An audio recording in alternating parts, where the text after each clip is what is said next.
Good evening students. Inclusive education में हमने meaning, need, characteristics की बात की थी। अब हमारा जो लास्ट रह गया था, advantage of inclusive education, benefit and barrier, इसकी बात करते हैं हम। जो समावेशी शिक्षा में उन बच्चों को अत्यंत लाभकारी है, जो इंक्लूसिव एजुकेशन जो सबसे ज़्यादा बेनिफिट देने वाली चीज़ है, वो उन बच्चों के लिए है जो शारीरिक रूप से, मानसिक रूप से और सामाजिक रूप से असमर्थ या बंधित बालक होते हैं, डिसेबल्ड चाइल्ड होते हैं।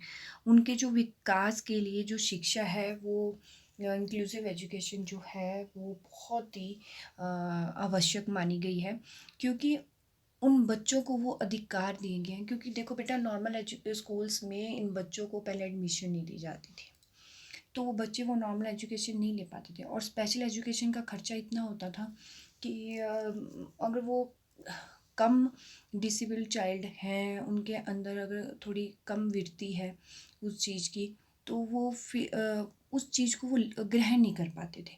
लेकिन इंक्लूसिव एजुकेशन के द्वारा ये माना गया है कि इनको सामान्य बच्चों के साथ एजुकेशन का अधिकार दिया जा सके, ताकि जो बच्चे हैं वो सामान्य कक्षा में सामान्य गति से उस चीज़ को सीख सके। ठीक है। जो समावेशी का जो मूल्यांकन किया गया है, उसका जो लाभ वो साथ साथ कई अवरोध दिखाई देते थे, लेकिन थोड़ी मुश्किलें आती हैं इन बच्चों के साथ, नॉर्मल बच्चों के साथ बिठाकर, बट फिर भी इन बच्चों के साथ कोऑपरेट करके इन बच्चों को समाज में और इनके माता पिता की हेल्प के द्वारा इन बच्चों को यानी कि इंक्लूसिव एजुकेशन के द्वारा इनकी प्रतिभा को बढ़ावा दिया जा सकता है। जो प्राकृतिक द्वारा प्राप्त सभी बच्चे जो समावेशी का लाभ मिलना चाहिए, जो ऐसे जो बच्चे होते हैं उनको इंक्लूसिव एजुकेशन का लाभ मिलना चाहिए। जन्म लेने के फलस्वरूप जो प्रत्येक व्यक्ति को प्राकृतिक द्वारा प्राप्त समस्त प्रकार की जो सुविधाओं का उपभोग करने का अधिकार प्राप्त है। ठीक है। क्योंकि जो एजुकेशन है वो सब जो एजुकेशन है वो सबका अधिकार मानी गई है। ठीक है बेटा, यानी कि उनको समाज में भी वो ही अधिकार मिलना चाहिए जो सामान्य बच्चों को मिलता है। जो विशिष्ट बालक होते हैं वो समाज का एक अभिन्न अंग होते हैं। ठीक है। उनको बोलते हैं ना कि वो एक स्पेशल चाइल्ड है। ठीक है। और समावेशी शिक्षा की जो आवश्यकता है वो शिक्षा द्वारा सुविधाएं देकर वो जो विशिष्ट बालकों को किसी भी प्रकार का लाभ पहुंचाकर उन्हें इस प्रकार का बना देती है कि वो सेल्फ डिपेंडेंट हो जाते हैं। ठीक है। इसमें क्या होता है, जो समस्यात्मक बालक बनने में रोकने के लिए एक समावेशी शिक्षा की जो यदि विशिष्ट बालकों के लिए एक विशेष शिक्षा के द्वारा, विशेष शिक्षण विधियों के द्वारा, विशेष पाठ्यक्रम के द्वारा, स्पेशल टीचर के द्वारा एक उचित व्यवस्था नहीं दी जाती, तो वह समस्यात्मक बालक बन जाता है। ठीक है।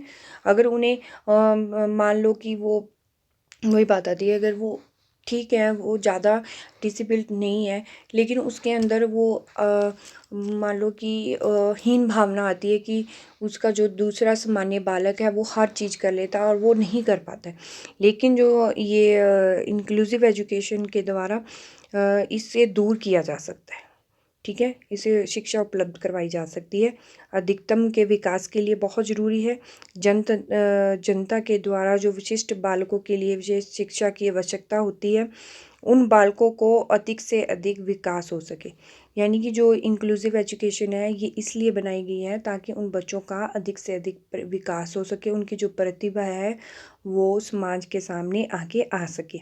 ठीक है। भविष्य में वो अपना एक मजबूत जो मजबूत अपने आप को मजबूत बना सकें और देश को भी वो लाभ पहुंचा सकें। समायोजन समस्याओं को दूर करने के लिए एक समावेशी शिक्षा है। समायोजन बहुत ज़रूरी है। प्रत्येक विशिष्ट बालकों में कुसमायोजन सम्मिलित होती है, यानी कि कुसमायोजन के दूर करने के लिए विशेष शिक्षा की उसे आवश्यकता होती है। उसका जो समायोजन है वो उसको दूर करने के लिए इंक्लूसिव एजुकेशन बनाई गई है, क्योंकि परिवार तथा समाज के द्वारा इनका तिरस्कार किया जाता है। और इसके लिए विशेष शिक्षा की व्यवस्था करके इन कमियों को हम दूर कर सकते हैं। इनके जो शिक्षा के जो लाभ हैं ये हम उनको दे सकते हैं। जो कुष्ठ तथा ग्रंथियों को समाप्त करने के लिए समावेशी शिक्षा बहुत अधिक लाभदायक होती है। जो मंदबुद्धि हैं, पिछड़े बालक हैं, वो सामान्य कक्षाओं में बार बार असफल होने के फलस्वरूप ग्रंथियों से युक्त हो जाते हैं। उनके अंदर हीन भावना आ जाती है कि बार बार उन्हें हार का मुँह देखना पड़ता है। तो इससे क्या होता है, उनकी कुष्ठ की मात्रा अधिक बढ़ जाती है। जो ये ग्रंथियाँ होती हैं उन अधिक बढ़नी शुरू हो जाती हैं, जिसके फल से उनका जो विकास है वो रुक जाता है।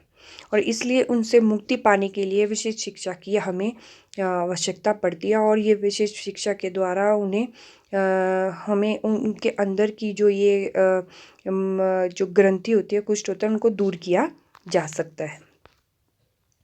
विशिष्ट बालकों की समस्याओं को समझने के लिए समावेशी शिक्षा बनाई गई। अभिभावकों, शिक्षकों और शिक्षक प्रबंधक विशिष्ट बालकों की समस्याओं को अच्छी तरह से समझकर विशेष शिक्षा की व्यवस्था करनी चाहिए, जिन्हें उन्हें लाभ प्राप्त हो सके। अब ऐसे बच्चों के लिए हमें एक विशेष प्रकार का वही बात होती है बेटा, पहले जो ये शिक्षा वो माता पिता के द्वारा शुरू होगी। उसे इतना मोटिवेट करना होगा, उन्हें समझाना होगा कि उनका जो बच्चा है वो सामान्य बालकों के साथ पढ़ सकता है। फिर जो टीचर हैं उनको विशिष्ट बालकों की जो समस्या है उनको समझना होगा, उनको सामान्य बालकों की तरह उन्हें समझाना होगा, उन्हें वो सारी चीज़ें प्रोवाइड करवानी होंगी वो जो नॉर्मल बच्चों को देते हैं। इससे क्या होगा, इस शिक्षा के द्वारा उन्हें लाभ प्राप्त होगा। और जो इसके फलस्वरूप जो उनकी भिन्नताएं आती हैं बालक के अंदर, वो अधिकांश विशिष्ट बालक के जो भाव को परिपूर्ण करती हैं। ठीक है, जो सामान्य बालकों की श्रेणी में रख कर शिक्षा देना कठिन होता है, लेकिन जो सामान्य शिक्षण पद्धतियों द्वारा शिक्षा व्यवस्था से इन्हें लाभ प्राप्त नहीं हो पाता है, वो इसमें वो बच्चे आएंगे जो ज़्यादा डिसेबिलिटी बच्चे हैं। उन्हें सामान्य बच्चों के साथ हम नहीं रख सकते, उनके लिए स्पेशल एजुकेशन की आवश्यकता होती है। अब जैसे कि मान लो कि वही बात होती है कि अगर नेत्रहीन बालक की बात की जाए, अगर उनको सामान्य बालकों के साथ रखा जाएगा तो नहीं पढ़ पाएगा। ठीक है ना, उसके लिए स्पेशल क्लास की ज़रूरत होगी, स्पेशल एड्स की ज़रूरत होगी, उसको स्पेशल ब्रेल लिपि के द्वारा स्पेशल ट्रेनिंग टीचर के द्वारा उनसे पढ़ाया जाएगा। और उसकी प्रतिभाशाली बालक को मंदबुद्धि बालक सामान्य कक्षाओं में लाभप्रद नहीं हो पाते, कि जो मंदबुद्धि बालक है वो भी सामान्य कक्षाओं में नहीं पढ़ सकता। इसके द्वारा बालकों के लिए विशेष शिक्षा की व्यवस्था की गई है। सभी बालकों की शिक्षा तथा विकास के लिए एक प्रयुक्त प्रावधान को समर्थन करती है कि उन्होंने बोला है कि शिक्षा प्रणाली का जो आदर्श वाक्य है वो शिक्षा तक पहुँचे अर्थात सफलता तक पहुँच जा सकता है। जो एक्सेस एजुकेशन की बात की गई है, उन सक्सेस की बात की है, वो उनकी भावनाओं को प्रकट करता है। ठीक है, इसे जो उचित शिक्षा उद्देश्यों की पूर्ति के लिए कार्यात्मक पक्ष की जो उन्होंने बात की है, कहने का मतलब यही है बेटा कि हमें लेवल के हिसाब से बच्चे की यानी कि डिसेबिलिटी के हिसाब से उसको इंक्लूसिव एजुकेशन दी जानी चाहिए। अगर उसको ज़्यादा डिसेबिलिटी है तो उसको स्पेशल एजुकेशन दी जानी चाहिए। मोर ओवर बात यही है कि चाहे वो ज़्यादा डिसेबिलिटी है चाहे वो कम है, हर एक बच्चे को शिक्षा लेने का अधिकार प्राप्त है। ठीक है बेटा, इसमें कुछ हम मेरिट्स की बात कर लेते हैं कि जो समावेशी शिक्षा के जो लाभ क्या होंगे उन बच्चों को। कक्ष के बाहर भी उसको स्वस्थ वातावरण मिलेगा। तो कक्षा में तो उसने मिली है ना, हमें जो लोग का तिरस्कार करते थे फैमिलीज़ में है चाहे वो समाज में, तो उसका ये बिहेवियर रखा जाता था कि हाँ वो ये नहीं कर सकता, वो नहीं कर सकता। अब क्या होगा उससे, क्या होगा उसमें समाजीकरण में करने से उसका गुणों में विकास होगा। जो सहयोग उसे अपने मित्र से मिलता है, उसके गुणों से मिलता है, वो स्वस्थ वातावरण का उससे निर्माण कर सकेगा। और इस ऐसे वातावरण के से शिक्षा के साथ साथ अन्य गुणों का भी उसका विकास होना शुरू हो जाएगा। सब उसकी हेल्प करेंगे, उसका समाज में नाम होगा, उसे वो सारी चीज़ें मिलेंगी जो नॉर्मल बच्चे को बिहेवियर में, उसके वातावरण में बदलाव आएगा। उसका जो फ्लेक्सिबिलिटी में और जो उसकी एजुकेशन है वो फ्लेक्सिबिलिटी होती है हर एक पाठ्यक्रम में। समावेशी शिक्षा का जो पाठ्यक्रम है वो इसी प्रकार तैयार किया जाता है बच्चे के हिसाब से, जो शैक्षिक आवश्यकताओं को ध्यान में बच्चों की असमर्थता के अनुसार तैयार किया जाता है, जो असमर्थ और वंचित बालकों के लिए बहुत लाभकारी होता है पाठ्यक्रम। ठीक है, उस बच्चे को अगर प्राइमरी शिक्षा दी जा रही है तो उसको उसके लेवल के हिसाब से ही पढ़ाया जाता है, स्टेप बाय स्टेप वो लेवल बढ़ता रहता है। ठीक है, जो बच्चे अभी तक किन्हीं कारणों से शिक्षा नहीं ले पा रहे होते उन्हीं बच्चों को भी उच्च शिक्षा का लाभ उठाए। जैसे मान लो कि वो देर से स्कूल आया है बट उसका जो लेवल है, उसकी जो एज है वो ज़्यादा हो चुकी है। जैसे मान लो वो 10 साल का है, वो स्कूल 10 साल में आया है, तो उसको उस एज के हिसाब से नहीं पढ़ाएंगे, उसको उस लेवल के हिसाब से पढ़ाएंगे, लेकिन स्टेप बाय स्टेप उसको वो एजुकेशन दी जाएगी। फिर उसके व्यक्तिगत के विकास में महत्वपूर्ण आएगा।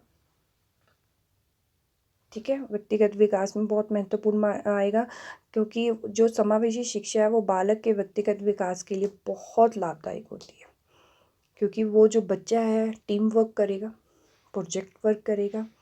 ठीक है, यूनिट में काम करेगा, ग्रुप में काम करेगा, वो सीखेगा और उसके जो विचार है, जो उसकी भावनाएं हैं वो सामने आएंगी, वो दूसरों के बच्चों की बात सुनेगा और विचार विमर्श की विधियों द्वारा भी शिक्षण से बच्चे का व्यक्तिगत विकास हो जाएगा और वो स्वतंत्र वातावरण में सीखने के अवसर उसको मिलने शुरू हो जाएंगे। फिर समाजीकरण के लिए बहुत ज़्यादा आवश्यक होगा सह शिक्षा समावेशन में उन सभी बच्चों में समाजीकरण के गुणों का विकास होता है जो एक कक्षा में एक साथ मिलकर कार्य करते हैं। ठीक है ना, एक विगोत्स्की की थ्योरी में एक बताया गया है, अगर आप लोगों ने पढ़ी होगी तो उसमें उन्होंने यूनिटी की बात ही की है कि जो बच्चा है वो यूनिटी में रहकर ही सीखता है, कि पहले लर्निंग होती है फिर उसका डेवलपमेंट होता है। उसी तरह समाजीकरण में अगर वो बच्चा मिलकर यूनिट में काम करेगा, सहयोग मिलेगा, सहानुभूति से सहायता करेगा, तो इस प्रकार की गतिविधियों से बच्चों के अंदर समाजीकरण के गुणों का विकास होगा। फिर जो माता पिता अभिभावक के लिए लाभकारी होगा, सेल्फ डिपेंडेंट हो जाएगा ना वो बच्चा, तो माता पिता के लिए भी मुश्किल नहीं आएगी, अभिभावकों के लिए भी मुश्किल नहीं आएगी उस चीज़ में। यह शिक्षा उन असमर्थ विशिष्ट बालकों के माता पिता और अभिभावकों के लिए बहुत ही लाभकारी होगी, क्योंकि इससे पूर्व उन बच्चों में विशिष्ट विद्यालय खुल गए हैं जो दूर दूर होते थे और जहाँ बच्चों को ले जाना, शिक्षा प्राप्त करना बड़ा मुश्किल होता था। ठीक है ना, वही बात आ गई बेटा कि या तो वो स्कूल दूर थे या फिर वो उनकी जो एजुकेशन बहुत महंगी थी। ये सारी चीज़ें इसमें आ जाएंगी। इससे क्या होगा कि जो माता पिता हैं इन बच्चों की शिक्षा के लिए चिंतित नहीं होना पड़ेगा। अब उनको भी लगेगा कि हमारा जो बच्चा है वो पढ़ रहा है और वो इस लेवल तक पहुंच जाएगा। अगर उसमें प्रतिभा होगी सिंगिंग की, आर्ट की, पढ़ने की, सोचने की, वो प्रतिभा उसके सामने आएगी और बच्चा अपने घर में ही शिक्षा प्राप्त कर सकेगा। आवश्यक आधारित शिक्षा की अगर बात की जाए तो इसमें उनकी आवश्यकताओं को अनुरूपता प्रदान होती है और बच्चे की असमर्थता को ध्यान में रख कर शिक्षण नीतियाँ तैयार की जाती हैं। वही बेटा उसको बच्चे के लेवल के हिसाब से ही, चाहे वो नॉर्मल बच्चे भी हैं बेटा। अगर हम बात करें कि अगर एजुकेशन में, तो हम स्टेप बाय स्टेप चलते हैं। अगर प्री नर्सरी से नर्सरी, फर्स्ट केजी, फर्स्ट की बात की जाए तो वो स्टेप बाय स्टेप चलते हैं। हमें बच्चों के जो लेवल के हिसाब से उनका करिकुलम सेट करते हैं, फ्लेक्सिबल बनाते हैं और उसको उसी के हिसाब से उनको पढ़ाया जाता है। और इसी प्रकार जो समावेशी शिक्षा है उन बच्चों के लिए बहुत ही लाभदायक सिद्ध होती है और किन्हीं कारणों से अगर वो शिक्षा प्राप्त नहीं कर पाते तो उनका जो मानसिक लेवल है वो रुक सा जाता है। ठीक है, वह दूसरी और सामाजिकता और समाज में स्वस्थ वातावरण के निर्माण के लिए एक स्वस्थ वातावरण के निर्माण के लिए एक अति महत्वपूर्ण भूमिका को निभाते हैं इंक्लूसिव एजुकेशन के द्वारा। ठीक है, और ये तो थे बेटा हमारे एडवांटेज, कुछ बैरियर्स थे जो इंक्लूसिव एजुकेशन के मेरिट्स थे। आई होप आप लोगों को इंक्लूसिव एजुकेशन समझ आया होगा। अगर कोई आपको मुश्किल आए तो प्लीज़ आप मेरे से पूछ सकते हैं। और जिन बच्चों ने फ़र्स्ट असाइनमेंट जमा नहीं करवाई है वो जल्दी से करवा दें और मैं सेकंड असाइनमेंट आपको शाम तक सेंड कर दूँगी। ओके बेटा, thank you, have a nice day.